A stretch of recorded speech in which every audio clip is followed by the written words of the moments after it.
अस्सलाम वालेकुम नाजरीन, मैं हूं माजिद रशीद। आप देख रहे हैं YouTube channel point two point by Majid.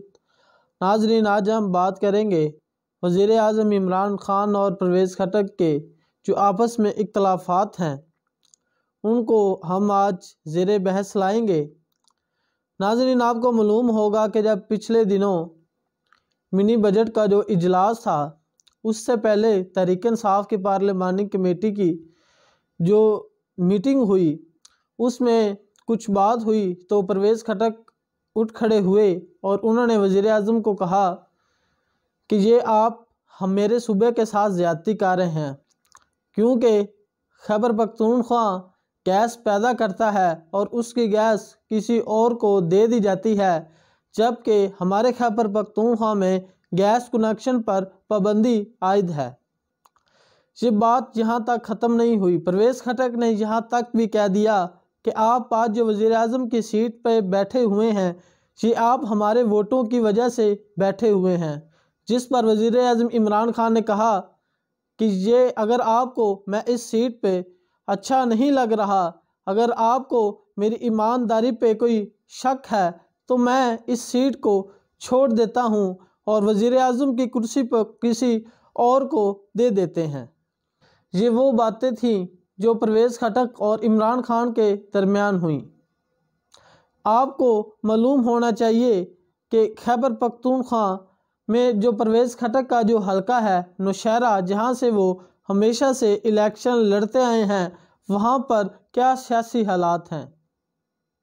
आपको मालूम होना चाहिए कि परवेज़ खटक के जो भतीजे हैं वो पाकिस्तान तहरीक इंसाफ को छोड़कर पाकिस्तान पीपल्स पार्टी में जा चुके हैं, और जबकि उनके जो भांजे हैं वो तहरीक इंसाफ को छोड़कर पाकिस्तान मुस्लिम लीग नून को ज्वाइन कर चुके हैं।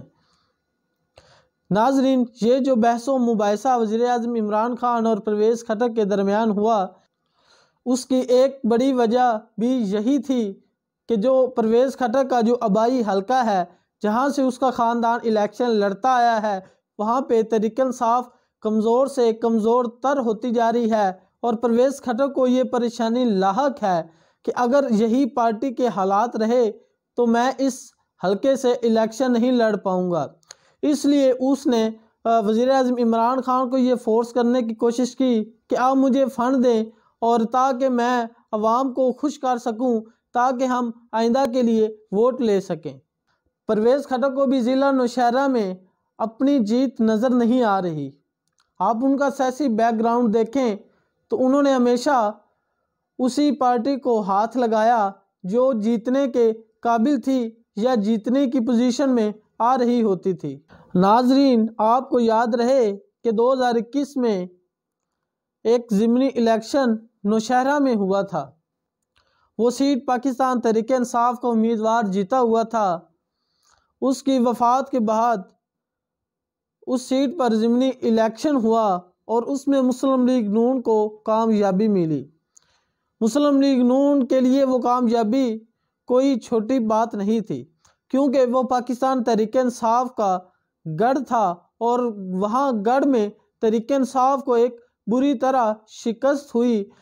इस शिकस्त के पीछे जो एक बड़ा राज कह लें या एक बड़ी वजह कह लें, वो परवेज़ खटक के भाई थे, क्योंकि उन्होंने पाकिस्तान मुस्लिम लीग नून के उम्मीदवार को सपोर्ट किया था और पाकिस्तान तहरीक इंसाफ को शिकस्त दिलवाई थी।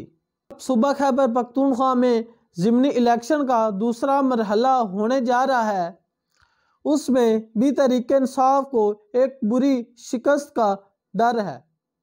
वो डर इस तरह है कि अब उस पार्टी में ना तो परवेज़ खटक का ख़ानदान रहा है, ना ही जो उसके साथी थे, ना ही वो उस पार्टी में रहे हैं। नाजरीन, आपको मालूम होना चाहिए कि कोई भी इलेक्शन जीतने के लिए आपका अपने घर से मजबूत होना लाजमी है। यानी कि आप जब इलेक्शन लड़ रहे हैं तो आपका ख़ानदान का आपके साथ खड़ा होना बहुत ज़रूरी होता है। ये वो वोट बैंक होता है जिसको हासिल करने के लिए आपको कोई बहुत ज़्यादा तगोदो नहीं करनी पड़ती। नाजरीन, इख्तलाफात ना सिर्फ परवेज़ खटक और इमरान ख़ान के दरमियान हैं, बल्कि ये इख्तलाफात पूरी पार्टी में मौजूद हैं। यानी कि नूर आलम खान भी अपनी पार्टी से बहुत ज़्यादा इख्तलाफात रखते हैं। और आपको ये मालूम होना चाहिए कि नूर आलम खान जो है वो एक MNA है और उनका जो आबाई हलका है वहाँ पे तहरीक इंसाफ शिकस्त खा चुकी है और उसने जो इस शिकस्त का जो जिम्मेदार ठहराया है उसने महंगाई और दूसरे पार्टी उम्मीदवारों को ठहराया है। अब पाकिस्तान तहरीक इंसाफ की जो एक बड़ी कोशिश है वो ये है कि पार्टी के तमाम जो ओहदेदारान हैं उनको खुश कर दिया जाए और अगले बलदियाती इंतखाबात के लिए सिर्फ गिनवे चुनवे ही उम्मीदवार लाई जाएं। आप सीधा सीधा ये कह लें कि वहाँ पे जो तहरीक इंसाफ के उम्मीदवारान हैं उनको कोई सरकारी ओहदे देकर उनको खामोश करवा लिया जाए और उम्मीदवार इस तरह के लाए जाएं ताकि उसके मुकाबले में कोई तहरीक इंसाफ का सपोर्टर इलेक्शन में ना खड़ा हो सके। आज की वीडियो का इख्तिताम यहीं करते हैं। अगर आपने हमारा YouTube चैनल सब्सक्राइब नहीं किया तो हमारा YouTube चैनल सब्सक्राइब कर लें और बेल आइकन को भी प्रेस कर लें। शुक्रिया।